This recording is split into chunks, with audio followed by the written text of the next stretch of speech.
Kwa sasa hivi tumeona chama kikuu cha upinzani Chadema kimekuja na msimamo wa no reforms, no election.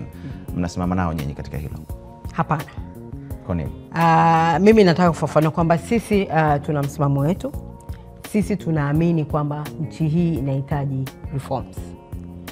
Kwamba baada ya uchaguzi mkuu wa 2020, baada ya ujio wa Rais Samia, tulishiriki na kuunga mkono kwa upande mkubwa falsafa ya fora ya Rais Samia na kushiriki kwenye makongamano, michakato yote ya kuhakikisha kwamba tunaboresha demokrasia ya nchi hii.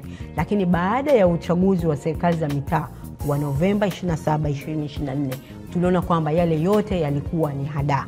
Kwa hiyo sisi tunasema tunawekeza kwenye kuhakikisha kwamba tunashiriki kwenye kuleta maboresho ya mifumo ya kidemokrasia nchini.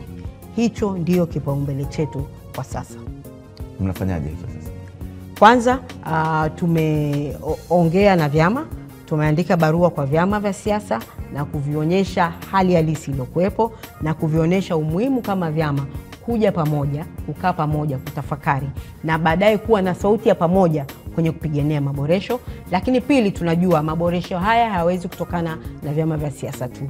Tunahitaji asasi zilizokuwa za kiraia, tunahitaji viongozi wa dini, tunahitaji wananchi kwa jumla. Kwa hiyo sisi tunaendelea kuongea na watu hao, wadau wote wa siasa, lakini pia tutaenda kwa wananchi.